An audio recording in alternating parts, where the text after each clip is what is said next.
ஒரு அப்பாவுக்கு 2 பிள்ளைங்க. மூத்தவன் ரொம்ப அடக்கம். அப்பா எது சொன்னாலும் கேட்பான். பெரியவங்களுக்கு கீழ்ப்படிஞ்சு நடப்பான். இளையவன் அப்படி இல்லை. தான் நினச்சதை தான் சொல்லுவான், செய்வான். அடுத்தவங்க சொல்கிறத கேட்க மாட்டான், அடங்கி நடக்க மாட்டான். இந்த 2 பேரில் யாரை உங்களுக்கு பிடிக்கும்? பெரியவனை தான் பிடிக்கும். ஏன்னா அவன் தான் சொல்கிற பேச்சை கேட்குறவன் அப்படின்னு சொல்லுவீங்க. ஆனால் ஒரு ஞானி என்ன சொல்கிறார் தெரியுமா? ஒரு குழந்தை அதன் அறிவுக்காக மதிக்கப்பட வேண்டுமே தவிர அதனுடைய கீழ்ப்படியும் தன்மைக்காக அல்ல அப்படிங்கிறார். நம்ம குழந்தைகளை சுயமாக சிந்திக்கிறதுக்கு நாம் விடுறதில்ல. மற்றவங்களை பார்த்து காப்பி அடிக்கிறதுக்கு தான் நாம் அவங்களுக்கு கற்றுக் கொடுக்குறோம். புகழ்பெற்ற மனிதர்கள் சிலருடைய பேரை சொல்லி நீயும் அவர் மாதிரி ஆகணும், இவர் மாதிரி ஆகணும் அப்படின்னு சொல்லிகிட்டே இருக்கிறோம். குழந்தைகள் தங்களுடைய தனித்தன்மையை வளர்த்துக்கிறதுக்கு நாம் தடையாக இருக்கிறோம். ஒரு குழந்தைகிட்ட அனாவசியமாக நம்பிக்கையை வளர்த்துறக்கூடாது. எந்த கோட்பாட்டையும் திணிக்கக்கூடாது. நாம் ஏற்கனவே அர்த்தமில்லாத கருத்துக்களையும் கொள்கைகளையும் மனசில் போட்டு நிரப்பி வச்சுருக்கிறோம். இந்த உலகத்துக்கு புதுசாக சேர்ந்திருக்கிற ஒரு குழந்தையின் தூய்மையான மனசில் நம்ம கருத்துக்களை அறிமுகம் செய்ய அல்லது திணிக்கிறதுக்கு நமக்கு எந்த அதிகாரமும் கிடையாது. ஒரு குழந்தைய நீ இந்த மதத்தை சேர்ந்தவன் அப்படின்னு பிறந்ததுமே ஒரு முத்திரை குத்தி போடுறோம். இது அதோட சுதந்திரத்தை ஆரம்பத்திலேயே கிள்ளி எறிகிறது மாதிரி தான். நீங்கள் ஒரு மதத்தின் வழிமுறைகளை கடைப்பிடிச்சிக்கிட்டு வர்றீங்க, அந்த வழியில் போய்கிட்டு இருக்கிறீங்க, சரி, அதனால் போகிறீங்க. அதுக்காக உங்கள் குழந்தையையும் அதே வழியில் தான் வரணும் அப்படின்னு கட்டாயப்படுத்துறதுக்கு உங்களுக்கு என்ன உரிமை இருக்குது? அந்த குழந்தை சுயமாக சிந்தித்து ஒரு முடிவுக்கு வரட்டுமே, அதுக்கு நீங்கள் ஏன் தடையாக இருக்கிறீங்க?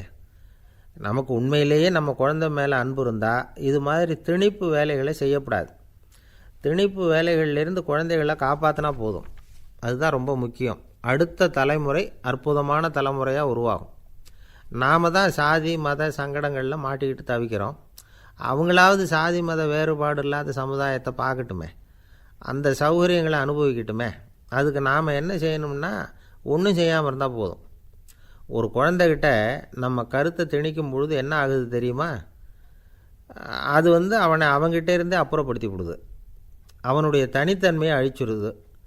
அவனை ஒரு எல்லைக்குள்ளே திணிச்சுடுது. இதெல்லாம் அன்புங்கிற பேரால் பெற்றோர்கள் செய்கிற தப்பு. இதெல்லாம் கேட்டுக்கிட்டு இந்த காலத்தில் அப்பா ஒருத்தர் சொன்னார், நான் கருத்துக்களையெல்லாம் என் பையன்கிட்ட திணிக்கிறது இல்லைங்க, ஆனால் அதிகமாக சாப்பிட சொல்லி கட்டாயப்படுத்துவேன் அப்படின்னார்.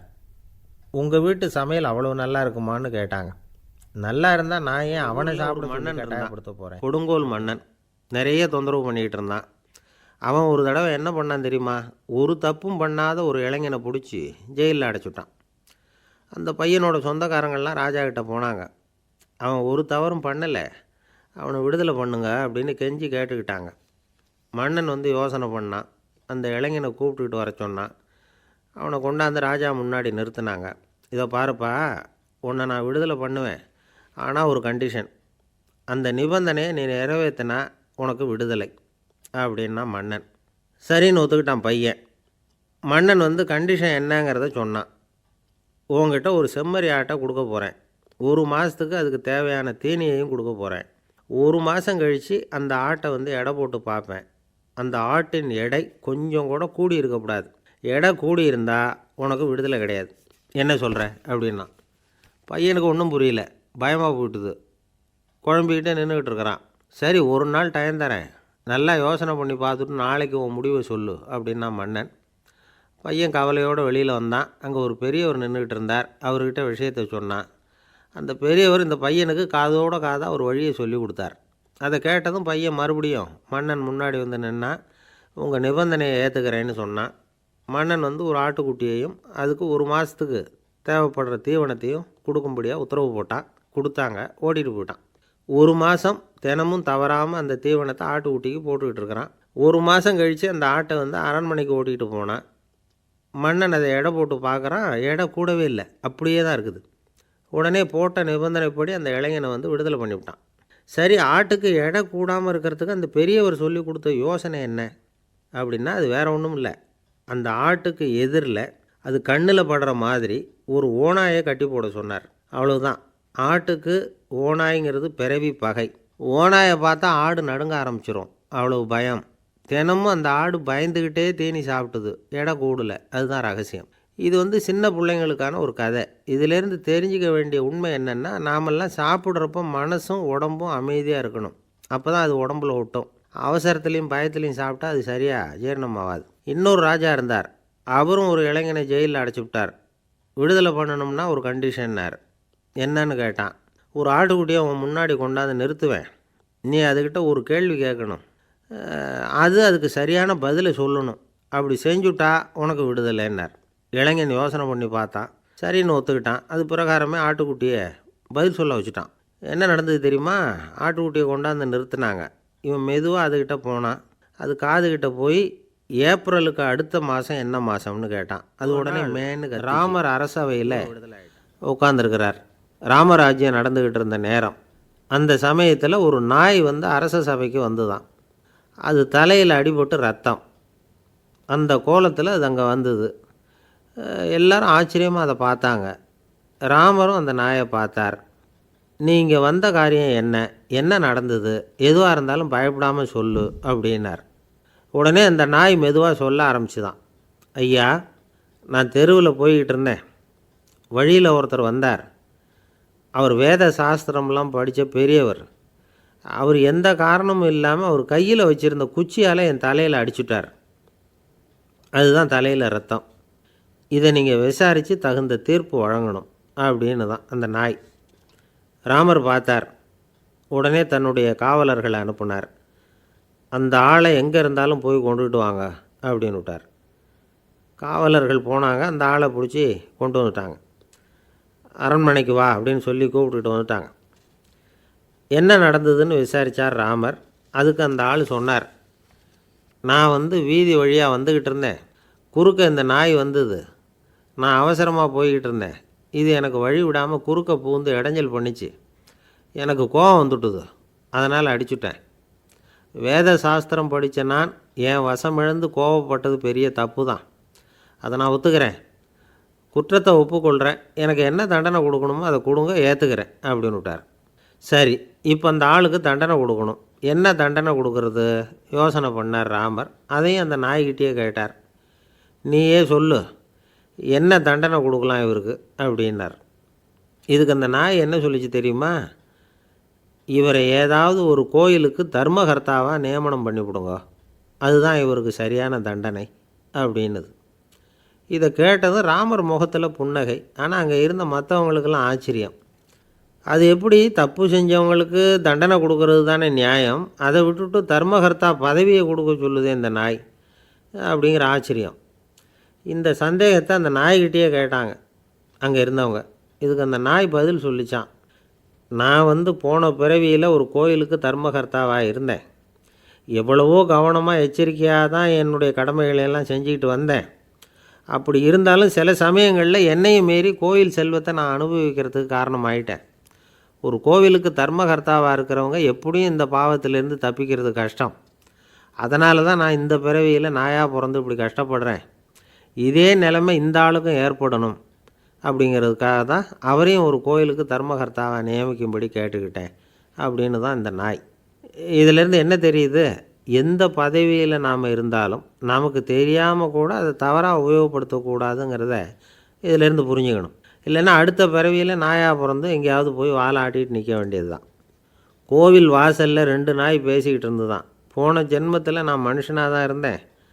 ஒரு கோவில் பூசாரி பேச்சை கேட்டுவிட்டு அவரோட கூட்டு சேர்ந்துக்கிட்டு ஆண்டவன் போட்டிருந்த நகையெல்லாம் அபகரித்து என்கிட்ட கொடுத்தாரு அவர். நான் எடுத்துகிட்டு வந்துட்டேன். திருடினது அந்த ஆள் தான், எடுத்துக்கிட்டு வந்தது தான் நான். இருந்தாலும் நான் மட்டும் நாயாக பிறந்துட்டேன்.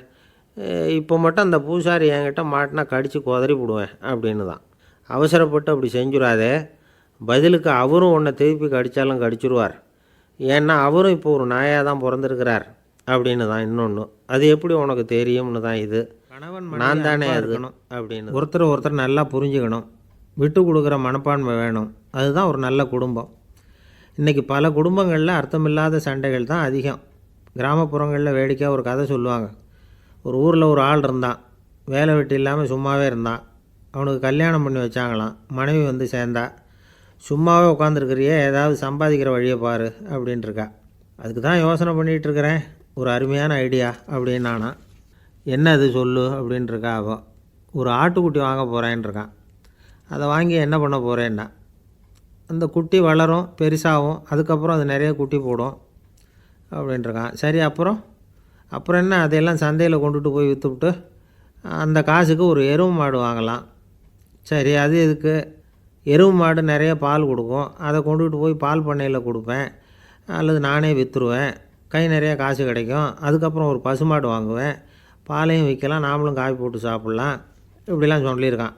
அப்போ அந்த பொண்ணு சொல்லிச்சான், அடுத்த தெருவில் இருக்கிற எங்கள் அம்மா வீட்டுக்கும் கொஞ்சம் பால் கொடுத்து அனுப்பலாம் அப்படின்ட்டுருக்கான் அந்த பொண்ணு.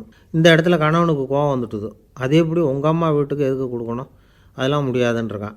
இந்த இடத்துல சண்டை ஆரம்பமாயிட்டுது. கொஞ்ச நேரத்தில் 2 பேரும் சத்தம் போட ஆரம்பிச்சிட்டாங்க. கடுமையான சண்டை நடக்கிறத பக்கத்து வீட்டுக்காரன் காதில் வாங்கினான். அவன் ஓடியாந்தான். அவனுக்கு தெரியும், வாங்காத மாட்டுக்காக இப்படி சண்டை போட்டுக்கிட்டு இருக்கிறாங்கங்கிறது அவனுக்கு புரியும். அவன் ஓடி வந்து சொன்னான், ஏண்டா உன்னோட பசுமாட்டை ஒழுங்காக கட்டி போடக்கூடாதான்ருக்கான். என்னடா சொல்கிறேன்னா இவன், உன் மாடு என் தோட்டத்தில் வந்து மேய்ஞ்சுட்டுது, பயிரெலாம் நாசமாயிட்டுது, 10,000 ரூபா அளவுக்கு சேதம், அதை வாங்கிட்டு போகிறதுக்கு தான் வந்தேன், குட்ரா 10,000 நானான். இவன் அரண்டு போயிட்டான். அப்புறம் சொன்னான், டேய் நான் இன்னும் மாடே வாங்கலையே, அதுக்குள்ளே அது வந்து எப்படிடா உன் தோட்டத்தில் மேயும், என்னடா உளறேன்ருக்கான். நீ தாண்டா இப்போ உளறிக்கிட்டு இருக்க, மாடே வாங்கலை, அதுக்குள்ளே எப்படிடா வந்து உன்னுடைய மனைவி அவங்க அம்மா வீட்டுக்கு பால் கொடுத்து அனுப்ப முடியும் அப்படின்னு அவன் கேட்டானான். நம்மளுக்கு இப்போ தான் புத்தி வந்துதான். அர்த்தமே இல்லாத சண்டை போட்டுக்கிட்டு இருக்கிறோம் அப்படிங்கிறத அவன் புரிஞ்சுக்கிட்டானான். இது நம்ம முன்னோர்கள் சொல்லியிருக்கிற ஒரு கதை. சண்டையில் தான் அர்த்தம் இல்லையே தவிர கதையில் அர்த்தம் உண்டு. அதாவது இல்லாத விஷயங்களுக்காக சண்டை போட்டுக்கிட்டு இல்லறத்தை வீணாக்கிக்கிட்டு இருக்கிற மனிதர்கள் இன்றைக்கு நிறைய பேர் இருக்கிறாங்க. ஒருத்தன் தன்னுடைய மனைவியை பற்றி மாமனார்கிட்ட புகார் சொன்னானா, மாமா உங்கள் பொண்ணு அர்த்தமில்லாத சண்டை போடுறா, எதுக்கு எடுத்தாலும் எடுத்தெறிஞ்சு பேசுகிறா அப்படின்ட்டுருக்கான். நீ எப்படி மாப்பிள்ளை அதை சமாளிக்கிற அப்படின்னு கேட்டிருக்காரு அவர். அவள் எடுத்தெறியறது என் மேலே படாமல் நின்றுக்கிறேன் அப்படின்னு. ரொம்ப சுறுசுறுப்பாக எல்லோரும் வேலை செஞ்சிகிட்டு இருக்கிறாங்க. முடிவெட்டிக்க வந்திருக்கிறவங்க நிறைய பேர் எல்லோரும் வரிசையாக உட்காந்துருக்குறாங்க. அந்த சமயத்தில் திடீர்னு கதவை திறந்துக்கிட்டு ஒருத்தர் உள்ளே வர்றார். அவர் ஒரு பெரிய மனிதர். அவரும் முடிவெட்டிக்கிறதுக்காக தான் உள்ளே வந்திருக்கிறார். அவரை பார்த்த உடனே அங்கே வரிசையில் உட்காந்துருந்தவங்க எல்லோரும் எழுந்திரிச்சு அவர்கிட்ட வந்துட்டாங்க. அவரை சுற்றி நின்றுக்கிட்டாங்க. எப்படி இருக்கிறீங்க, நல்லா இருக்கீங்களா அப்படின்னு விசாரிக்க ஆரம்பிச்சிட்டாங்க. எல்லாம் முடிஞ்சதும் வந்தவர் கேட்டார், வரிசையில் கடைசியாக இருக்கிறவர் யார் அப்படின்னு கேட்டார். ஏன்னு கேட்டாங்க. நான் அதுக்கு அடுத்தபடியாக உட்காரணும், அதுக்காக தான் கேட்குறேன் அப்படின்னார். உடனே அங்கே இருந்தவங்கள்லாம் என்ன சொன்னாங்க தெரியுமா, நீங்கள் வந்து வரிசையில் காத்திருக்கக்கூடாது, நீங்கள் அரசாங்கத்தின் தலைவர், உங்களுக்கு நேரம் முக்கியம், அதனால் நீங்கள் முன்னாடி போங்க அப்படின்னு சொன்னாங்க. ஆனால் அதை அவர் கேட்கல. தோழர்களே, உங்களுடைய கருத்துக்கு ரொம்ப நன்றி, எல்லோரும் வரிசையாக தான் வரணும், அதுதான் முறை, வரிசையில் வரணுங்கிற நடைமுறையை நானும் பின்பற்ற விரும்புகிறேன், நாம் எல்லோரும் சமமானவர்கள் அப்படின்னார். இப்படி சொல்லிவிட்டு வரிசையில் கடைசியாக இருந்த ஒரு நாற்காலியில் போய் உட்காந்துக்கிட்டார். தன் சட்டை பையில் இருந்த ஒரு செய்தித்தாளை எடுத்தார், படிக்க ஆரம்பிச்சிட்டார். ஆனால் அங்கே இருந்தவங்களால் இதை வந்து பார்த்துக்கிட்டு சும்மா இருக்க முடியல. ஒருத்தர் எழுந்திரிச்சு வந்தார். ஐயா, இப்போ என்னுடைய முறை வந்திருக்குது, நான் தான் போக வேண்டிய முறை, உங்களை இங்கே காத்திருக்க வைக்கிறத விட ஒரு 5 ஆண்டுகளுக்கு கூட நான் வந்து முடிவெட்டிக்காமே இருந்துட முடியும் அப்படின்னார். அவர் மறுபடியும் சொன்னார், ஐயா நீங்கள் வந்து வரிசை முறையை தாண்டி போக விருப்பப்படல, சரி, ஆனால் என்னுடைய முறையை வந்து மாற்றி கொடுக்கறதுக்கு எனக்கு வந்து முழு உரிமை இருக்குது, இதுக்கு பதிலாக உங்களுடைய கடைசி இடத்த நான் எடுத்துக்கிறேன், இதை நீங்கள் மறுக்க முடியாதுன்னார். அங்கே இருந்த மற்றவங்களும் இதை ஒரு மனசாக வற்புறுத்த ஆரம்பிச்சிட்டாங்க. அந்த பெரிய மனிதர் பார்த்தார், சரின்னு கடைசியாக ஒத்துக்கிட்டார். அவர் யார் தெரியுமா, அவர் தான் மாவீரர் லெனின். ரஷ்யாவில் கிரெம்ளின் சிகை அலங்கார கூடத்தில் தான் இது நடந்தது. எல்லாரும் இந்நாட்டு மன்னர்கள்னு வாயளவில் பேசுகிறதுல என்ன பிரயோஜனம், நாம் எல்லோரும் சமங்கிறத நடைமுறையில் கடைப்பிடிச்சி காட்டினவங்க கொஞ்சம் பேர் தான். அவங்களில் ஒருத்தர் தான் லெனின்.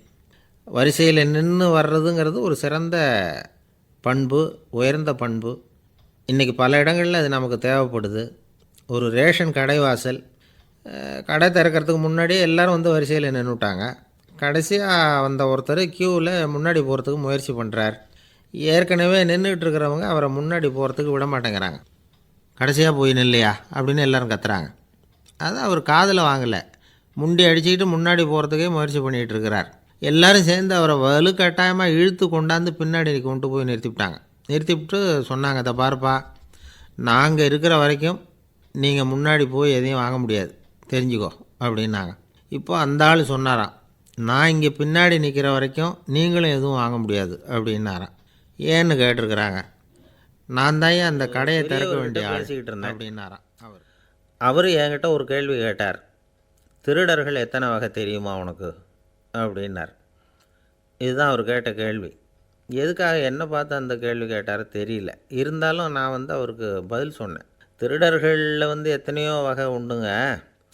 கார் திருடன், சைக்கிள் திருடன், முகமூடி திருடன், இப்படி சொல்லிகிட்டே போகலாம். இருந்தாலும் என்னுடைய சிற்றறிவுக்கு எட்டின வரையில் திருடர்களை 2 வகையாக பிரிக்கலாம் அப்படின்னு நினைக்கிறேன். ஒன்று ராத்திரியில் திருடுற திருடன், இன்னொருத்தன் பகலில் திருடுற திருடன். அதாவது பகல் திருடன், ராத்திரி திருடன் அப்படின்னு பெரியவர் சிரித்தார். என்ன சிரிக்கிறீங்களே, என்ன கள்வர்கள் 4 வகை அப்படின்னு ஆரம்பித்தார். எப்படின்னு கேட்டேன். சாப்பாட்டுக்கு இல்லாமல் திருடுறாங்க பாருங்கள், அது ஒரு வகையாம். சாப்பாட்டுக்கு இருந்தும் திருடுறாங்க பாருங்கள், அது ஒரு வகையாம். இதை தவிர இன்னும் ஒரு 2 வகை திருட்டு உண்டு. அது என்னென்னா, ஆண்டவன்கிட்ட இருந்து நாம் திருடுற திருட்டு, இன்னொன்று என்னென்னா நம்மக்கிட்ட இருந்து ஆண்டவன் திருடுற திருட்டு அப்படின்னார். எனக்கு ஒன்றும் புரியல. என்ன சார் இது, ஆண்டவனையே திருடன்னு சொல்கிறீங்களே அப்படின்னு ஆச்சரியமா. ஆமாங்க, ஆண்டவனை கள்வன்னு சொல்கிறது இல்லையா. காஞ்சிபுரத்துக்கு பக்கத்தில் திருக்கார்வனம் அப்படின்னு ஒரு ஊர் இருக்குது. அங்கே உள்ள பெருமாளுக்கு கள்வர்னு தான் பேர். அது மட்டும் இல்லை, திருமங்கை ஆழ்வார் தம்முடைய திரு நெடுந்தாண்டகத்தில் கார்வனத்துள்ளாய் கள்வா அப்படின்னு தான் அழைக்கிறார் அப்படின்னு நிறைய உதாரணம்லாம் சொல்ல ஆரம்பித்தார். அதுக்கப்புறம் அவர்கிட்ட பேசி நான் புரிஞ்சுக்கிட்ட விவரங்களை தான் நான் இப்போ உங்கள்கிட்ட சொல்ல போகிறது.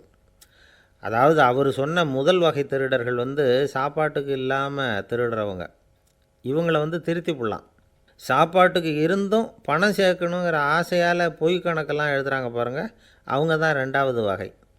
3வது வகை திருட்டு தான் மிகப்பெரிய திருட்டு. இறைவனுக்கு சொந்தமானதை நம்முடையதுன்னு நினைக்கிற திருட்டு. எது இறைவனுக்கு சொந்தமானது அப்படின்னா ஆத்மா. பகவானுக்கு சொந்தமான ஆத்மாவை நம்முடையதுன்னு நினைக்கிறது தான் அந்த மாபெரும் திருட்டு. இதுக்கு பேர் தான் ஆத்மாபகாரமாக. சரி, இதுக்கு பரிகாரம் என்ன?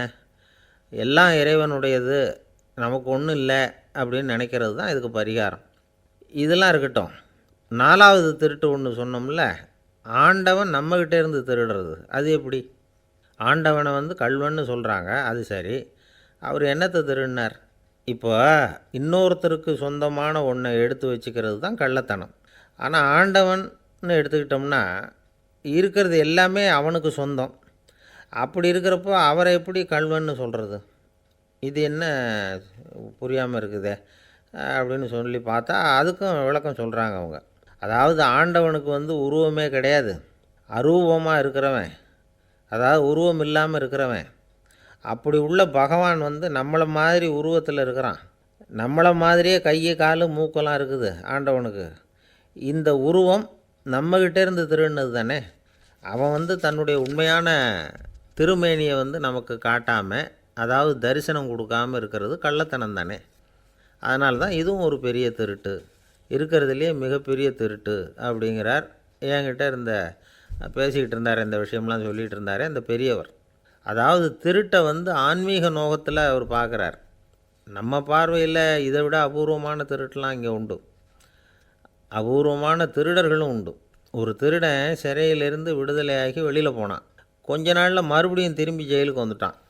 அப்போது சிறை அதிகாரி அவனுக்கு அறிவுரை சொன்னாராம். ஏன்பா இப்படி அடிக்கடி தப்பு பண்ணிவிட்டு ஜெயிலுக்கு வந்துவிடுறியே, உனக்கு சொந்த பந்தம் எதுவும் இல்லையா? உனக்கு அப்பா, அண்ணன், தம்பிகள் அவங்க கூட எல்லாம் சேர்ந்து வாழணுங்கிற ஆசை இல்லையா அப்படின்னு கேட்டிருக்கார். அவங்களோட சேர்ந்து வாழணுங்கிற ஆசை எனக்கு நிறைய உண்டுங்க சார் அப்படின்னு அவன். அப்புறம் எதுக்கு இப்படி ஜெயிலுக்கு வந்துவிடுற அப்படின்னாரான் அவர். அவங்க எல்லாருமே இங்கே தானே சார் தப்பாக நடந்துக்கிட்டானா அப்படின்னு. உடனே நாம் என்ன செய்வோம்? கையை ஓங்கிட்டு அவனை அடிக்க போவோம். நாம் அவங்ககிட்ட அவனை விட ஒருபடி மேலே தப்பாக நடந்துக்குவோம். ஆனால் பெரியவங்கள்லாம் அப்படி நடந்துக்கிறது இல்லை. இன்னா செய்தாரை ஒருத்தல் அவர் நாண நன்னயம் செய்து விடல் அப்படின்னு வள்ளுவர் சொல்லியிருக்கார் இல்லையா. அதுக்கு தகுந்த மாதிரி நடந்துக்குவாங்க. பாயசித் விஸ்தாமிங்கிறவர் ஒரு பெரிய ஞானி. அவர் ஒரு நாள் ராத்திரி ரொம்ப நேரம் மசூதியில் இருந்துட்டு வீட்டுக்கு திரும்பி வந்துக்கிட்டு இருக்கிறார். வழியில் ஒரு குடிகாரன் அவன் கையில் ஒரு இசைக்கருவி. அதை கண்ணா பின்னான்னு மீட்டிக்கிட்டு வாய்க்கு வந்தபடியே என்னத்தையோ பாட்டுன்னு நினச்சிக்கிட்டு பாடிக்கிட்டு அவன் பாட்டுக்கு கிடக்கிறான் வழியில். அதோடு இருந்தாலும் பரவாயில்ல, அந்த பக்கமாக வழியில் போகிறவங்க வர்றவங்களையெல்லாம் பார்த்து கண்ணா பின்னான்னு திட்டிக்கிட்டு இருக்கிறான், வம்பு வளர்க்குறான். பாயசீத் பிஸ்தாமிங்கிற அந்த பெரியவர் அந்த வழியாக போகிறார். அவனை பார்க்குறார். அவனுடைய நிலைமையை பார்த்துட்டு பரிதாபப்படுறார். ஏன்பா இது மாதிரியெல்லாம் நடந்துக்கிற, இப்படி நடக்கலாமா அப்படின்னு ஏதோ கொஞ்சம் புத்திமதி சொல்கிறதுக்கு ஆரம்பித்தார். அவனுக்கு கோபம் வந்துட்டுது. கையில் வச்சுருந்த வாத்திய கருவி அதால் ஓங்கி அந்த பெரியவர் தலையில் ஒரு அடி கொடுத்தான். இரத்த காயம் ஏற்பட்டு போச்சு. அவன் கையில் இருந்த இசைக்கருவியும் அடித்த வேகத்தில் ரெண்டாக உடஞ்சி போச்சு. அவ்வளோ வேகமாக அடிச்சிருக்கான். இவ்வளவு தூரத்துக்கு நடந்து போச்சுல்ல, அந்த மாபெரும் ஞானி வாயை திறந்து ஒரு வார்த்தை கூட பேசலை. பேசாமல் தலையை பிடிச்சிக்கிட்டு அவர் பாட்டுக்கு போயிட்டார். மறுநாள் அந்த பெரியவர் என்ன பண்ணார் தெரியுமா? கொஞ்சம் இனிப்பு பண்டங்கள், கொஞ்சம் பணம், இது ரெண்டையும் ஒரு ஆள் மூலமாக அனுப்பி வச்சார் அந்த குடிகாரனுக்கு. அவனுக்கு ஒன்றும் புரியல. என்ன விவரம்னு விசாரித்தான். வந்த ஆள் ஒரு கடுதாசியை நீட்டினான். அதில் விவரம் இருந்தது. ஞானி எழுதியிருக்கிறார், இதை பார்ப்பா, உங்களுடைய இசைக்கருவி உடையறதுக்கு என்னுடைய தலை காரணமாக ஆயிட்டுது. அதுக்காக நான் ரொம்ப வருத்தப்படுறேன். அதுக்காக தான் பணம் அனுப்பி வச்சுருக்கேன். வேறு புதுசாக ஒரு இசைக்கருவி வாங்கிக்கோ. அப்புறம் இன்னொரு விஷயம், நேற்றுக்கு ராத்திரி என்கிட்ட ஏகப்பட்ட கசப்பான வார்த்தைகளை பேசினேன். இதோடு அனுப்பியிருக்கிற இனிப்பு பண்டங்களை சாப்பிட்டு உன்னுடைய நாவில் உள்ள கசப்பை மாற்றிக்கோ அப்படின்னு அதில் எழுதப்பட்டிருந்தது. இந்த சமயத்தில் அவன் குடி மயக்கத்தில் இல்லை, தெளிஞ்சு போயிருந்த நேரம் இது. அதனால் அதை படித்த உடனே அவனுக்கு ரொம்ப வெக்கமாக போச்சு. தலை குனிஞ்சான், யோசனை பண்ணான். கொஞ்ச நேரத்தில் தன்னுடைய நண்பர்கள் சில பேரையும் கூப்பிட்டுக்கிட்டு நேராக அந்த ஞானி இருக்கிற இடத்துக்கு ஓடினான். அவர் காலில் விழுந்தான். அவர்கிட்ட மன்னிப்பு கேட்டுக்கிட்டான். பெரியவங்களே தெரியாமல் நான் இந்த பாவச் செயலை பண்ணிவிட்டேன், என்னை மன்னிச்சுங்க. உங்களுடைய பொறுமையும் போதனையும் என்னுடைய கண்ணை திறந்துட்டுது. இனிமேல் நானும் என்னுடைய நண்பர்களும் நல்ல வழியில் திருந்தி வாழ போகிறோம் அப்படின்னா. ஞானி செய்த நன்னயம் குடிகாரனை எப்படி திருத்தியிருக்கு பார்த்தீங்களா? இந்த கதையை கேட்டுவிட்டு ஒருத்தர் சொன்னார், என் வாழ்க்கையில் கூட அப்படி ஒரு சம்பவம் நடந்தது சார். நானும் ஒரு நாள் ராத்திரி ஓவராக குடிச்சிட்டு ஒரு கிட்டாரை வாசிச்சுக்கிட்டு கண்ணாபின்னான்னு உளறிக்கிட்டு திட்டிக்கிட்டு இருந்தேன். அந்த சமயம் அந்த வழியாக ஒருத்தர் வந்தார். ஓங்கி தலையில் ஒரே ஒரு அடி, ரத்தம் வந்துட்டுது. அதுக்கப்புறம் என் மனசு தெரிஞ்சுட்டுது சார் அப்படின்னார். அப்படியா என்ன ஆச்சரியமாக? ஆமாம் சார், அடி விழுந்தது அவர் தலையில் இல்லை, என் தலையில். வந்தவர் என்ன அப்படி அடிச்சுட்டார். மயக்கம் தெளிஞ்சதுக்கு அப்புறம்தான் எனக்கு விவரம் புரிஞ்சுது. அவர் ஒரு போலீஸ்காரர். ஊரில் ஒரு துறவி இருந்தார், ரொம்ப புத்த சமய துறவி. அந்த ஊர் மன்னன் அவரை பற்றி கேள்விப்பட்டிருக்கான். ஒரு நாள் புறப்பட்டு போனான். துறவியின் பாதங்களை தொட்டு வணங்கினான். அதுக்கப்புறம் சொன்னான், ஐயா, நான் உங்களை அரண்மனைக்கு அழைச்சிட்டு போகிறதுக்காக வந்திருக்கிறேன். இனிமேல் நீங்கள் இங்கே எதுக்கு இருக்கணும் அப்படின்னானா. அவன் மனசுக்குள்ளே என்ன நினைப்புன்னா, இவர் எங்கே வரப்போகிறாரு, நான் ரொம்ப எளிமையானவன், எனக்கு எதுக்கு அரண்மனை வாசம்னு சொல்லிவிடுவார் அப்படின்னு நினச்சிருக்கான். ஆனால் அந்த துறவி என்ன பண்ணார் தெரியுமா? அப்படியா, சரி போகலாம், வா, போய் உன் ரதத்தை கொண்டுட்டு வா. அரண்மனைக்கு போகும்பொழுது அதுக்கு தகுந்த மாதிரி ஆடம்பரமாக போகணும் அப்படின்னு விட்டாரான். துறவி இப்படி சொன்னதும் அந்த மன்னனுக்கு மனசுக்குள்ளே சந்தேகம் வந்துட்டுது. இவர் உண்மையிலேயே துறவி தானா, ஏமாத்து பேர் வழி மாதிரி தெரியுதே அப்படின்னு நினச்சிருக்கான். இருந்தாலும் இனிமேல் என்ன பண்ணுறது, சொல்லியாச்சு. ரதத்தை கொண்டுகிட்டு வந்தான். துறவி ஏறி உட்காந்தார். பக்கத்தில் ராஜா. அவர் ரொம்ப உற்சாகமாக வரார். இவன் ரொம்ப சோர்ந்து போய் வரான். துறவி மரத்தடியிலேயே வாழ்ந்து பழக்கப்பட்டவர். அரண்மனையில் எளிமையாக ஒரு இடத்துல உட்காந்துக்குவார் அப்படின்னு நினச்சான். ஆனால் அப்படி இல்லை. அரண்மனைக்கு வந்த உடனே அந்த துறவி அதை கொண்டுட்டு வா, இதை கொண்டுட்டு வான்னு சொல்லி உத்தரவு போட ஆரம்பிச்சிட்டார். அரண்மனையில் இருந்தால் அரசனை மாதிரி இருக்கணும் அப்படிங்கிறார். ராத்திரி பூரா சௌகரியமாக தூங்கினார். பகலில் அரண்மனை தோட்டத்தில் உலாவ வேண்டியது, நீச்சல் குளத்தில் குளிக்க வேண்டியது, இப்படியே பொழுது போக்கிட்டு இருக்கிறார். அந்த அரண்மனையில் துறவி மகிழ்ச்சியாக இருக்கிறார். மன்னனால் அப்படி இருக்க முடியல. அவருக்கு எந்த கவலையும் இல்லை, இவனுக்கு அரசாங்க கவலைகள். துறவி அப்படி இருக்கிறத இவனால் தாங்கிக்க முடியல. ஒரு நாள் அவர்கிட்டயே போய், நான் உங்ககிட்ட கொஞ்சம் பேசணும்னு நானாம். துறவி பார்த்தார். நான் இந்த அரண்மனைக்கு வரும்பொழுதே நீ என்னமோ என்கிட்ட கேட்கணும்னு நினச்ச. ஏன் காலதாமதம்? நீ அனாவசியமாக உன்னையே தொந்தரவு பண்ணிகிட்ருக்கிற. நீ கவலையாக இருக்கேங்கிறது எனக்கு புரியுது. நான் மரத்தடியில் இருந்தப்போ கூட என்னை அடிக்கடி சந்திச்சுக்கிட்டு இருப்பேன். ஏதாவது விளக்கம் கேட்குறது உண்டு. இங்கே வந்த பிறகு என்னை சந்திக்கிறது கூட அபூர்வமாக போயிட்டுது. நீ இப்போ என்ன கேட்க போகிறேங்கிறது எனக்கு தெரியும், இருந்தாலும் கேள் அப்படின்னாராம். வேற ஒன்றும் இல்லைங்க. இப்போ உங்களுக்கும் எனக்கு என்ன வித்தியாசம்? 2 பேரும் அரண்மனையில் தான் இருக்கிறோம். நீங்கள் மகிழ்ச்சியாக இருக்கிறீங்க, நான் அப்படி இருக்க முடியல. இவ்வளவுக்கும் நீங்கள் முன்னாடி இருந்தது மாதிரி இல்லை. தினமும் தங்க தேர் கேட்குறீங்க, உயர்தரமான ஆடைகள் அணியிறீங்க, சுவையான சாப்பாடு. இப்படி இருக்கிறப்போ உங்களுக்கும் எனக்கு என்ன வித்தியாசம்? இதுதான் மன்னனுடைய கேள்வி. இதுக்கு பதில் சொல்கிறேன், என் கூட புறப்பட்டு வா, இந்த நகரத்துக்கு வெளியில் போவோம் அப்படின்னு சொல்லி அரசனை கூப்பிட்டுக்கிட்டு ஊர் எல்லைக்கு வந்து சேர்ந்தார் துறவி. அங்கே போய் சொன்னார், இதை பாருப்பா, இந்த இடத்த தான் தேடிக்கிட்டு இருந்தேன். இனிமேல் நான் வந்து திரும்பி வரப்போகிறதில்ல. நீ என்னோட வர்றியா திரும்பி போறியா அப்படின்னார். நான் எப்படிங்க உங்கள் கூட வர முடியும்? என்னுடைய நாடு, என்னுடைய சொத்துக்கள், மனைவி, மக்கள் எல்லாத்தையும் விட்டுட்டு எப்படிங்க வர்றதுன்னா. இப்போ அந்த துறவி சொன்னார், இப்போ வித்தியாசத்தை தெரிஞ்சுக்கிட்டியா? நான் அரண்மனையில் இருந்தேன், எல்லா வித பொருள்களும் உடையவனாக இருந்தேன், ஆனால் எதையும் சொந்தம் கொண்டாடுறவனாக இருக்கல. ஆனால் நீ அப்படி இல்லை, எல்லாத்தையும் சொந்தம் கொண்டாடிக்கிட்டு இருக்கிற. இதுதான் நமக்குள்ள வித்தியாசம் அப்படின்னு சொன்னார். அரண்மனை ஆடைகளை அப்படியே களைஞ்சார், அரசங்கிட்ட கொடுத்தார். உன்னுடைய ஆடைகளை நீயே வச்சுக்கோன்னார். அவர் பாட்டுக்கு நடந்து போனார், திரும்பியே பார்க்கல. அரசனுக்கு அப்போ தான் தன்னுடைய அறியாமை விளங்குச்சான். இதிலேருந்து நாம் புரிஞ்சிக்க வேண்டியது என்னென்னா, இந்த உலகத்தில் எத்தனையோ பொருள்கள், அதையெல்லாம் முறையாக பயன்படுத்தினா மகிழ்ச்சி. அதை விட்டுட்டு அதுக்கெல்லாம் சொந்தம் கொண்டாட ஆரம்பித்தா கவலை. நம்ம ஆட்கள் வந்து சொந்தம் கொண்டாடுற விதமே தனி. ஒரு ஆள் இன்னொருத்தங்கிட்ட ஒரு கொடை கடன் வாங்கியிருந்தான், திருப்பி கொடுக்கல. கொடையை கொடுத்தவன் கேட்டான், என்கிட்ட கடன் வாங்கினிய கொடை, அதை கொஞ்சம் திருப்பி தர்றியான்னா. அது உனக்கு இப்போ அவசரமாக தேவைப்படுதா அப்படின்னு கேட்டான் இவன். எனக்கு தேவைப்படலை, அந்த கொடையை நான் யாருக்கிட்ட வாங்கியிருந்தேனோ அவனுக்கு இப்போ அது அவசரமாக தேவை தெரியாது, அவர்கிட்ட கொஞ்சம் எச்சரிக்கையாக நடந்துக்கோ அப்படின்னு சொல்கிறது உண்டு. அப்படின்னா என்ன அர்த்தம்? அவர் இன்னமும் குழந்தையாகவே இருக்கிறாரு, இன்னும் பேச்சு வரலன்னு அர்த்தம்? அப்படி இல்லை, அவருக்கு நாகரிகமாக பேச தெரியலேன்னு அர்த்தம். பேசுறதுங்கிறது மனுஷனால் மட்டுமே முடியக்கூடிய ஒரு காரியம்.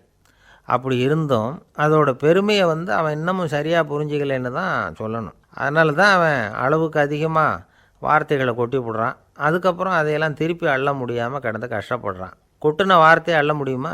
ஒருத்தரை இன்றைக்கி பார்த்து முட்டாள்னு திட்டி போடுறீங்க, நாளைக்கு மறுபடியும் அவர்கிட்ட போய் நேற்றுக்கு உன்னை முட்டாள்னு சொல்லிவிட்டேன், அந்த வார்த்தையை திருப்பி கொடு, வாங்கிட்டு போயிடுறேன் அப்படின்னு நான் சொல்ல முடியும்? அவன் கோபக்காரனாக இருந்தால் நேற்றுக்கே அதை வேறு விதமாக உங்களுக்கு திருப்பி கொடுத்துருப்பான். உலகத்தில் எவ்வளவோ ஜீவராசிகள் இருக்குது, அதுக்கெல்லாம் வாய் இருக்குது. அந்த வாயெல்லாம் எதுக்கு உபயோகம்? சாப்பிட்றதுக்காக. ஆனால் நமக்கு இருக்கிற வாய் சாப்பிட்றதுக்காக மட்டும் இல்லை, பேசுகிறதுக்காகவும் தான். பேச முடியலன்னா வாய் இருந்தால் கூட அது வாயில்லா ஜீவன் தான். ஒரு பையனை பார்த்து அது வாய் உள்ள புள்ள பொழைச்சிக்கும் அப்படின்னா மற்ற பையன்களுக்கெல்லாம் முகத்தில் வாயே இல்லைன்னு அர்த்தம்? அப்படி இல்லை, அந்த பையன் கொஞ்சம் கெட்டிக்காரத்தனமாக பேசுவான்னு அர்த்தம். அதனால் எப்படி பேசணும் அப்படிங்கிறத நாம் முக்கியமாக தெரிஞ்சுக்கணும். இதுக்கு 8 விதமான குறிப்புகளை நம்ம பெரியவங்க சொல்லியிருக்கிறாங்க. பேச்சுக்கு 8 அங்கங்கள் உண்டு அப்படின்னு அவங்க சொல்கிறாங்க. அதெல்லாம் என்னென்ன அப்படின்னா, உண்மை, நன்மை, அன்பு, நிதானம், இனிமை, ஆழம், சமயமறிதல், சபையறிதல். இந்த 8 தன்மையும் பேச்சில் இருக்கணுமா. இதையே கொஞ்சம் விவரமாக சில பேர் போர்டில் எழுதி வச்சுருப்பாங்க. அதாவது எழுத்துலையாவது அதெல்லாம் இருக்கட்டுமே அப்படின்னு நினச்சி. நீங்கள் கூட சில இடங்களில் இதை பார்த்துருக்கலாம். அதாவது உண்மையே பேசுக, நன்மையே பேசுக, அன்பாக பேசுக, நிதானமாக பேசுக, இனிமையாக பேசுக, ஆழமுடையதாக பேசுக, சமயமறிந்து பேசுக, சபையறிந்து பேசுக, இப்படி எழுதி வச்சுருப்பாங்க. இந்த 8 அம்சமும் சரியாக பொருந்தி இருந்தால் தான் அது பேச்சு. மற்றதெல்லாம் பேச்சாகிடாது. பேச்சு ஒரு சிறந்த கலை. எல்லாத்தையும் விட பேசாமல் இருந்தும் பழகணும், அது ரொம்ப முக்கியம். உண்மையே பேசணும். சத்தியத்துக்கு மதிப்பு கொடுக்குறவங்கள தான் சரித்திரம் மதிக்கும். உண்மை பேசினா மட்டும் போதாது, அந்த உண்மையில் நன்மை கலந்துருக்கணும். கொலைகாரனுக்கு பயந்துக்கிட்டு ஒருத்தன் உங்கள் வீட்டுக்குள்ளே ஒளிஞ்சிருக்கிறான். அந்த முரட்டை ஆசாமி கையில் அறிவாளோடு வந்து அவன் இங்கே வந்தானான்னு உங்ககிட்ட கேட்குறான்னு வச்சுங்க. உண்மை தான் உயர்வு தரும் அப்படின்னு நினச்சிக்கிட்டு, ஆமாம் உள்ளே தான் இருக்கிறான், அடுப்பங்கரையில் குதிருக்கு பின்னாடி உட்காந்துருக்கிறான், போய் பிடிச்சிட்டு போங்க அப்படின்னு நான் சொல்லுவீங்க?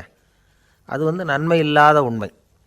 அதனால் பிரயோஜனம் கிடையாது. அதே மாதிரி உங்கள் பேச்சில் அன்பு இருக்கணும், நிதானம் இருக்கணும், இனிமை இருக்கணும், சிந்தித்து பேசணும். சமயம் அறிந்து பேசுகிறதும் முக்கியம். அதை பற்றி நமக்கு வேறு யாரும் சொல்லிக் கொடுக்க வேண்டியதில்லை. எந்த நேரத்தில் யாருக்கிட்ட எப்படி பேசினா காரியம் நடக்கும் அப்படிங்கிறது நமக்கு நல்லா தெரியும். அது கைவந்த கலை. அவையறிந்து பேசுகிற திறமை பேச்சாளர்களுக்கு ரொம்ப அவசியம். அது இல்லைன்னா நிலைமை பரிதாபமாகிடும். ஒரு பேச்சாளர் ரொம்ப மும்முரமாக பேசிக்கிட்டே இருந்தாராம். ரொம்ப நேரம் நிறுத்தவே இல்லை, பேசிக்கிட்டே இருக்கிறார். சபையில் இருந்தவங்கெல்லாம் ஒவ்வொருத்தராக எழுந்திரிச்சு போய்கிட்டே இருக்கிறாங்க. கடைசியில் 2 பேர் தான் அக்கறையாக பேசுகிறவரை கவனிச்சிக்கிட்டு உட்காந்துருந்தாங்களாம். மேடையில் பேசிக்கிட்டு இருந்தவர் அவங்கள பார்த்து சொன்னாராம், எனக்கு கூட்டம் முக்கியம் இல்லை, எவ்வளவு பேர் என் பேச்சை கேட்குறாங்க அப்படிங்கிறது முக்கியம் இல்லை. நீங்கள் 2 பேராவது ஊக்கமாக என்னை கவனிச்சிக்கிட்டு உட்காந்துருக்குறீங்க, அது போதும். உங்களுக்காகவே நான் பேசிக்கிட்டு இருக்கிறேன் அப்படின்னார். இதை கேட்டதும் உட்காந்துருந்த 2 பேரில் ஒருத்தர் எழுந்திரிச்சு, அப்படி இல்லைங்க, நாங்கள் 2 பேரும் நீங்கள் பேசி முடித்த உடனே தொடர்ந்து பேச வேண்டிய ஆளுங்க, அதுக்காக தான் காத்துக்கிட்டுருக்குறோம், சீக்கிரம் முடிங்க. ஒரு புகழ்பெற்ற பத்திரிகையாளர் இருந்தார். அவர் ஒரு நாள் திடீர்னு இறந்து போயிட்டார். அதுக்கப்புறம் நேராக சொர்க்கத்துக்கு போனார். சொர்க்கத்தின் வாசலில் நின்றுக்கிட்டு இருந்த ஒருத்தர் அவரை தடுத்தார். இதோ பாரு, ஏற்கனவே இங்கே 12 பத்திரிகையாளர்கள் இருக்கிறாங்க, அவங்களுக்கே இங்கே வேலை இல்லை. அதுக்கு என்ன காரணம்னா, சொர்க்கத்தில் திடுக்கிடும் செய்திகள்லாம் ஒன்றும் கிடையாது, அப்படி என்ன இருக்க போகுது இங்கே எல்லாம் அது ஒழுங்காக நடந்துக்கிட்டு இருக்கோம். எல்லாம் ஒழுங்காக நடந்தால் பத்திரிகைகளுக்கு சுவாரஸ்யமான கொலை கொள்ளை தீ வைப்பு இது மாதிரி எதுவும் இங்கே இல்லை. ஏற்கனவே இங்கே இருக்கிறவங்க எல்லோரும் மரத்தடியில் உட்காந்துக்கிட்டு தியானம் பண்ணிகிட்டு இருக்கிறாங்க. அந்த ஒரே செய்தி தான் தினமும் இங்கே வந்துக்கிட்டு இருக்குது. அதை படிக்கிறதுக்கே இங்கே ஆள் கிடையாது. அதனால் நான் என்ன சொல்கிறேன்னா, நீ பேசாமல் நரகத்துக்கே போயிடு. அங்கே எவ்வளவோ நிகழ்ச்சிகள் நடந்துக்கிட்டு இருக்கு, அங்கே தான் அதிகமான பத்திரிகையாளர்கள் தேவைப்படுறாங்க. அங்கே உனக்கு நிறைய வேலை இருக்கும், அதை செய்கிறதில்ல நீயும் மகிழ்ச்சியாக இருக்கலாம் அப்படின்னு சொன்னாராம். அங்கே அந்த சொர்க்கத்தின் வாசலில் நின்றுக்கிட்டு இருந்தவர். இந்த பத்திரிகையாளர் அங்கேயே நின்று கொஞ்சம் யோசனை பண்ணார். இவருக்கு சொர்க்கத்திலே இருக்கணும்னு தான் ஆசை. அதனால் மெதுவாக அவர்கிட்ட பேசினாராம், ஐயா, என்னை ஒரு 24 மணி நேரம் இங்கே உள்ளே இருக்கிறதுக்கு அனுமதி கொடுங்க. இங்கே இருக்கிற பல பத்திரிகையாளர்களை எனக்கு தெரியும், அவங்களில் சில பேரை சமாதானப்படுத்தி மெதுவாக பேசி நரகத்துக்கு அனுப்பி வச்சுட்றேன். நான் இங்கே இருந்துக்கிறேன். உங்கள் கணக்குப்படி 12 பேருக்கு மேலே இங்கே தாண்டாது, அப்படி பார்த்துக்கிறேன் அப்படின்னாராம். அவரும் யோசனை பண்ணி பார்த்துட்டு, சரி அப்படியே உனக்கு அனுமதி கொடுக்குறேன், ஆனால் ஒரு விஷயம், 24 மணி நேரம் தான் அனுமதி, அதுக்குள்ளே எல்லாம் நடக்கணும் அப்படின்ட்டுருக்கார். சரின்னு சொல்லிவிட்டு இந்த பத்திரிகையாளர் உள்ளே போனார். யோசனை பண்ணார், திட்டம் போட்டு ஒரு பொருளையை கிளப்பி விட்டார். சக பத்திரிகையாளர்களெல்லாம் கூப்பிட்டு சொன்னாராம், இதை பாருங்கள், நரகத்தில் ஒரு பெரிய தினசரி பேப்பரை கொண்டுக்கிட்டு வர்றதுக்காக திட்டம் போட்டுக்கிட்டு இருக்காங்க. அதுக்கு பல அதிகாரிகள் தேவைப்படுறாங்க, நிறைய சம்பளம் கிடைக்கும். யார் யாரெல்லாம் நரகத்துக்கு போக ஆசைப்படுறாங்களோ அவங்கெல்லாம் போகலாம் அப்படின்னு ஒரு பொருளையை கிளப்பி விட்டார். 24 மணி நேரம் கழித்து வாசல் பக்கம் போனார். அங்கே இருந்தவர்கிட்ட எத்தனை பேர் வெளியேறினாங்கன்னு விசாரித்தாராம். அப்போ அவர் இவரை, நீ வெளியே போகக்கூடாது, முதல்ல உள்ளே தான் இருக்கணும் அப்படின்னு தடுத்தாராம். அப்புறம் சொன்னாராம், நீ சொன்ன செய்தியை கேட்டதும் இங்கே இருந்த எல்லா பத்திரிகையாளர்களுமே நரகத்துக்கு போயிட்டாங்கப்பா, உள்ளே யாருமே இல்லை, அதனால் நீ உள்ளே இருக்கலாம் அப்படின்னாராம். இதை கேட்டதும் இந்த பத்திரிகையாளரே குழம்பி போயிட்டார். ஒருவேளை உண்மையிலேயே நரகத்தில் புதுசாக பத்திரிகை ஏதாவது ஆரம்பிக்க போகிறாங்களோ அப்படின்னு அவரே நினைக்க ஆரம்பிச்சிட்டாராம். அப்புறம் சொன்னாராம், ஐயா, என்னை விட்டுருங்க, நான் நரகத்துக்கே போயிடுறேன், அங்கே ஏதோ விசேஷம் இருக்கணும் அப்படின்னாராம். இல்லைன்னா இத்தனை பேரும் ஒட்டு மொத்தமாக அங்கே போகிறதுக்கு சான்ஸே இல்லை, என்னை தடுக்காதீங்கன்னு கெஞ்ச ஆரம்பிச்சிட்டாராம். மற்றவங்க நம்பணுங்கிறதுக்காக ஒரு பொருளையை கிளப்பி விட்டார். கடைசியில் தானே அந்த பொருளைக்கு ஆளாயிட்டார். அதாவது பிறரை ஏமாற்றிய அவரது மனம் கடைசியில் அவரையே ஏமாற்ற ஆரம்பிச்சுட்டு பாருங்கள். நீங்கள் இப்படி அடுத்தவங்களை ஏமாத்துறதுக்கு உங்கள் மனசை பழக்கப்படுத்துகிறீங்க, ஆனால் கடைசியில் அதனால் நீங்களே ஏமாற்றப்படுகிறீர்கள் அப்படிங்கிறது பெரியவர்களுடைய புத்திமதி. அதனால் உங்கள் மனசுக்கிட்ட ரொம்ப எச்சரிக்கையாக இருங்கோ அப்படிங்கிறாங்க. நம்ம ஆளுங்க அங்கே போய் என்ன சொல்லுவாங்கன்னா, இதை பாரு, அங்கே போகாத இங்கே போகாதேன்னு பயமுறுத்துறது உண்டு. சில பேர் அங்கே பேய் இருக்குது, பிசாசு இருக்குது அப்படின்னு பொருளையை கிளப்பி விடுறது உண்டு. இருட்டு நேரம், காட்டு வழியாக ஒருத்தன் போய்கிட்டு இருக்கிறான். அங்கே பேய் பிசாசு நடமாட்டம் இருக்கிறதாக வதந்தி. இவன் பயந்துக்கிட்டே வேகமாக போகிறான். காடு முடிஞ்சு மெயின் ரோட்டுக்கு வந்து சேர்ந்தான். அப்பாடா, ஒரு பஸ்ஸு நின்றுக்கிட்டு இருக்கு தனியாக. இருட்டில் லேசாக தெரிஞ்சுது. ஓடி போய் ஏறி உள்ளே உட்காந்துக்கிட்டான். பயந்துக்கிட்டே போனவன் அப்புறம் தான் தெரியுது, உள்ளே யாருமே இல்லை, டிரைவரும் இல்லை, கண்டக்டரும் இல்லை, வேறு யாரும் இல்லை. இவனுக்கு பேய் பயம் அதிகமாக போட்டுது. ஏன்னா நடு ராத்திரி. இந்த நேரம் பார்த்து அந்த பஸ்ஸு தானே நகர ஆரம்பிச்சுதான். இவனுக்கு இன்னும் பயம் அதிகமாக போட்டுது. ஏன்னா டிரைவர் சீட்டு காலியாக இருக்குது, பஸ்ஸு நகருது. இவன் உடம்பு பூரா நடுங்க ஆரம்பிச்சுட்டுது. வீல்னு கத்தலாமான்னு பார்த்தான். அந்த நேரம் பார்த்து அவன் தோளில் ஒரு கை விழுந்துதான். திடுக்கிட்டு திரும்பி பார்த்துருக்குறான். அங்கே டிரைவர் நிற்கிறார். அவர் சொன்னாராம், ஏன்பா ஏற்கனவே பஸ்ஸு பிரேக் டவுன், நாங்கள்லாம் பின்னாடி இறங்கி நின்று தள்ளிகிட்டு இருக்கிறோம், நீ மட்டும் ஜாலியாக ஏறி உட்காந்துக்கிட்டியா? கண்டா பயம் உண்டாகுதே, அது ஏன் அப்படின்னா. இப்படி ஒரு கேள்வியை ஒரு பெரியவர்கிட்ட கேட்டாங்க. அதுக்கு அவர் பதில் சொல்கிறார், மனிதனுடைய ஆதிகால வாழ்க்கையில் தொற்றிக்கொண்ட பயம் இது வேரூன்றி இருக்குது, இன்னமும் போகலை. 50,000 வருஷங்களுக்கு முன்னாடி மனுஷன் குகைகளில் வாழ்ந்தான். பகலில் பயம் இருக்காது, ராத்திரியில் மிருகங்கள் தாக்கும் கொல்லும், நிம்மதியாக தூங்கக்கூட முடியாது. அதனால் இந்த மனுஷனுக்கு இரவுன்னா மரணம் பயம் அப்படின்னு பழகி போச்சு. மனிதர்களுடைய எல்லா மனசையும் சேர்த்து மொத்தமாக ஒரு மனசு உண்டு. மனிதர்களுடைய நினைவு இந்த மொத்த மனசில் பதிஞ்சிருக்கு, பரவுது. இந்த மொத்த மனசில் இருட்டு பற்றிய பயம் பதிந்து நீடிக்குது அப்படிங்கிறார் அவர். இந்த காலத்தில் இரவை பகலாக்கிறதுக்கு எவ்வளவோ விளக்குகள்லாம் வந்தாச்சு. ராத்திரியிலேயும் மிருகங்கள் தாக்குங்கிற நிலைமை இல்லை. பாதுகாப்பான வீடுகள் விலங்குகளும் விலகி போயிடுது. அதாவது விலங்குகள்லாம் விலகி போயிட்டுது, வீடுகளும் பாதுகாப்பாக இருக்குது. சரி, இருந்தாலும் அந்த பழங்கால பயம் இருட்டு பயம் இன்னமும் மனுஷனை விட்டு போகலை. இன்னொரு விஷயம் என்னென்னா, இருட்டிலேருந்து வெளிச்சத்துக்கு வராத மனிதர்களும் இன்றைக்கி அதிகம். ஒரு ஆள் ஆற்றுக்கு மீன் பிடிக்கிறதுக்காக போனான், இன்னும் விடியலை. அதுக்குள்ளே வலையை எடுத்துக்கிட்டு கிளம்பி போயிட்டான். வெளிச்சம் வர்றதுக்கு முன்னாடியே போய் சேர்ந்துட்டான். விடிகிற வரைக்கும் என்ன பண்ணுறது, சும்மா கரையிலேயே உட்காந்து காலை ஆட்டிக்கிட்டு இருக்கிறான். காலில் ஏதோ ஒரு சின்ன மூட்டை தட்டுப்பட்டுது. இருட்டில் அது என்னன்னு சரியாக தெரியல. மூட்டைக்குள்ளே சின்ன சின்ன கல்லாக நிறைஞ்சிருக்குது. சும்மா பொழுது போகணுமேங்கிறதுக்காக இவன் அந்த மூட்டைக்குள்ளே இருந்து ஒவ்வொரு கல்லாக எடுத்து ஆற்றுல வீசிக்கிட்டு இருக்கிறான். விடிகிற வரைக்கும் வேறு வேலை இல்லைங்கிறதுனால எப்படி செஞ்சுக்கிட்டே உட்காந்துருக்கிறான். கிழக்க மெதுவாக வெளிச்சம் தெரிய ஆரம்பிச்சிது. பொழுது விடியறதுக்கான அறிகுறி. இதுக்குள்ளே அந்த மூட்டையில் இருந்த எல்லா கல்லையும் எடுத்து வீசி எறிஞ்சுட்டான். கடைசியாக ஒரே ஒரு கல் மட்டும்தான் கையில் பாக்கி இருந்தது. வெளிச்சம் வந்ததும் அந்த கல்லை பார்த்தான், அப்படியே திகைச்சு போயிட்டான்.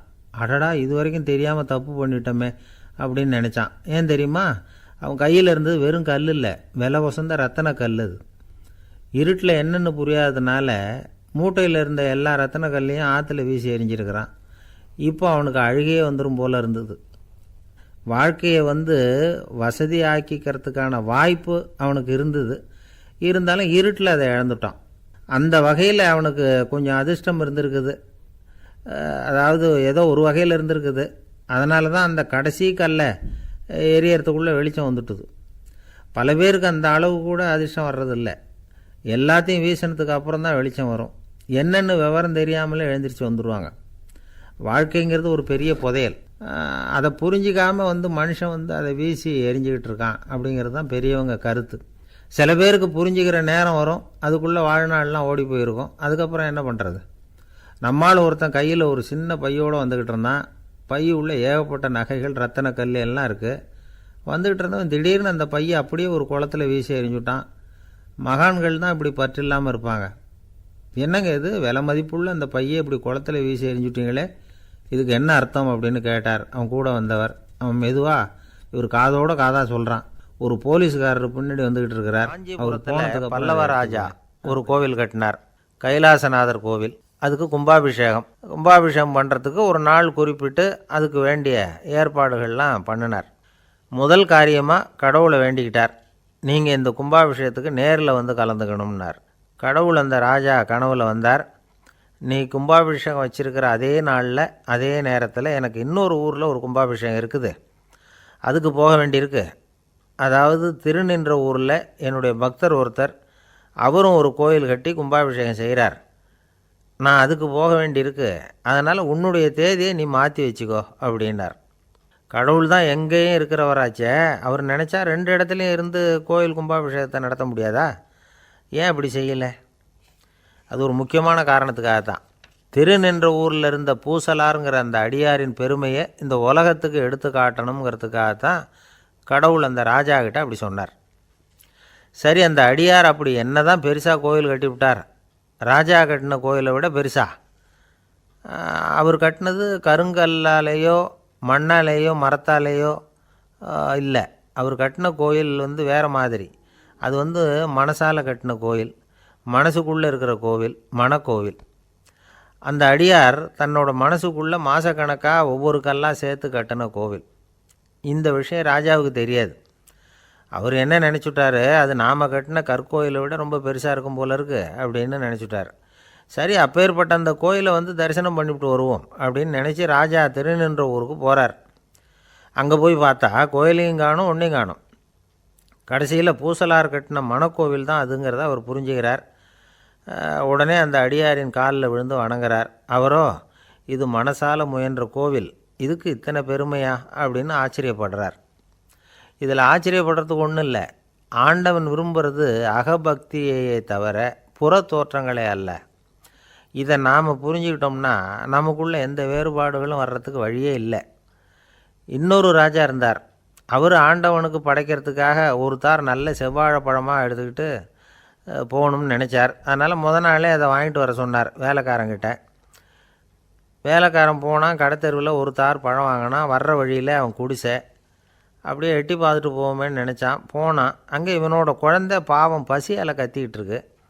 இவன் பார்த்தான், இவ்வளோ பெரிய தாரில் ஒரு 2 பழம் எடுத்தால் தெரியவா போகுது அப்படின்னு நினச்சி ஒரு 2 பழத்தை பிச்சு அந்த குழந்தைகிட்ட கொடுத்தான். அதை வாங்கி வயிறார சாப்பிட்டுது. பசி அடங்குச்சு, விளையாட போயிட்டுது. இவன் அதுக்கப்புறம் வாழைப்பழத்தை எடுத்துக்கிட்டு அரண்மனைக்கு வந்தான். 2 பழம் பிச்சிருக்கிறது ராஜாவுக்கு தெரிஞ்சு போச்சு. இவன் உண்மையை சொல்லிவிட்டான். உடனே ராஜா, கடவுளுக்கு படைக்க வேண்டிய பொருளை குழந்தை வந்து எச்சில் பண்ண விட்டுருக்கியே அப்படின்னு சொல்லி அவனை கட்டி வச்சு சாட்டையால் அடித்தார். பாவம். மறுநாள் பழத்தை கோயிலுக்கு எடுத்துகிட்டு போனார். கடவுள் முன்னாடி வச்சார். கடவுள் கண்ணை திறந்து பார்த்தார். பழம்லாம் அழுகி இருக்குது. என்ன இது அழுகி போன பழம் அப்படின்னார். ராஜா முழிச்சார். நல்லா தானே இருந்தது அப்படின்னு நினச்சார். அப்போ கடவுள் அந்த ராஜா கிட்ட சொன்னாராம், இதை பார்ப்பா, இந்த தாரில் 2 பழம்தான் நல்ல பழம். அந்த 2 பழங்களையும் நேற்றுக்கே நான் சாப்பிட்டுட்டேன் அப்படின்னாராம். அப்போ தான் ராஜாவுக்கு புரிஞ்சுது, ஏழை குழந்தையின் பசியை தீர்க்கறதுக்காக உதவுன அந்த 2 பழம்தான் இறைவன் சாப்பிட்ட பழம்னு. இறைவன் இருக்கிற இடம் எது? இதுதான்.